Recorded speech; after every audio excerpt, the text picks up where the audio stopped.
বোন, কয়টা ডাল হবে? যদি কয়টা ডাল দিতাম, চালের লগে মিলে ডাল দিয়ে খিচুড়ি রান্না করে খাইতাম। ফকির ভাই, আমার সংসার অবস্থা খুব একটা ভালো না। তার উপরে কয়দিন আগে আমার চাকরিটা চলে গেছে। যেই জমানো টাকা পয়সা ছিল সেগুলো দিয়ে সংসার চালাইতেছি। আগামী 2-3 দিনে হয়তো সেটাও শেষ হয়ে যাবে। কিন্তু বিশ্বাস করেন, আমার ঘরে কিছু থাকলে আমি আপনারা অবশ্যই দিতাম। আচ্ছা যারা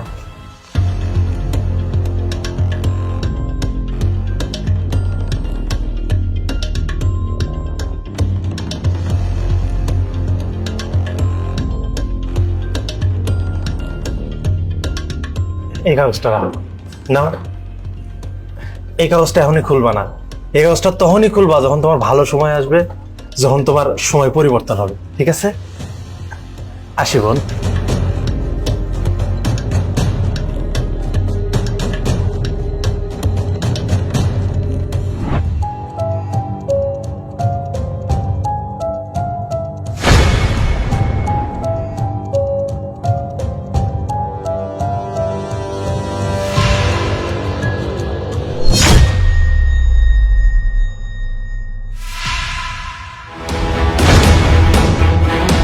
এই ব্যাগে এতগুলো টাকা কার হইতে পারে?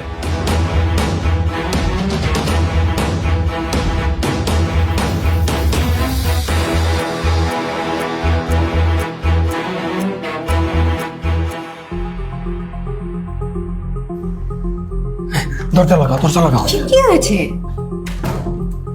এই দেখো, কে জানে আমাদের দরজার সামনে, বুঝছো, অনেকগুলো টাকা রেখে গেছে।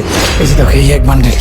তারপর এই যে আরো আছে সাথে না, এই যে একটা চিঠিও রেখে গেছে। দেখি দেখি। এই ব্যাগে 10 লাখ টাকা আছে। এই টাকা দিয়ে একটা ব্যবসা শুরু করুন। আমার কি মনে হয় জানো, কেউ আমাদের অবস্থা জেনে আমাদেরকে সাহায্য করতে চাইছে। কিন্তু আমাদের সাহায্য করবেটাকে? সেটা তো আমি জানি না। তুমি এক কাজ করো, টাকাটা যেরকম আছে সেরকম রেখে দাও। যদি কারো টাকা হারানো যায়, সে খুঁজে নিয়ে যাবে। আর কিছুদিন পর যদি এর মালিককে না পাওয়া যায়, তাহলে তুমি একটা ব্যবসা শুরু করো, একটা মুদির দোকান দিয়ে। আচ্ছা ঠিক আছে, তুমি ভালো কথা বলছো। ওরা একটা ব্যবসা শুরু করবো। হ্যাঁ, না,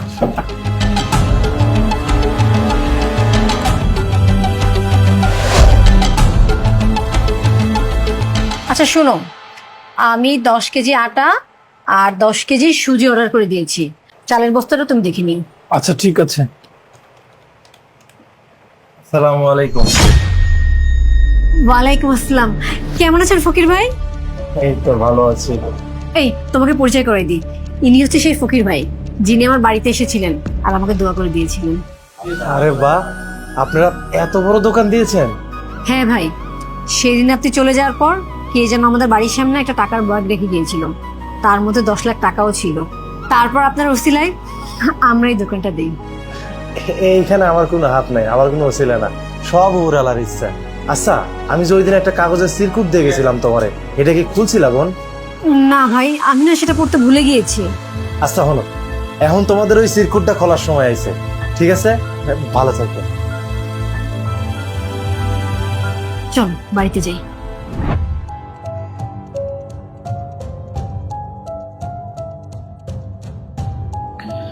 আমি আশা করছি আপনাদের অবস্থার পরিবর্তন হয়েছে।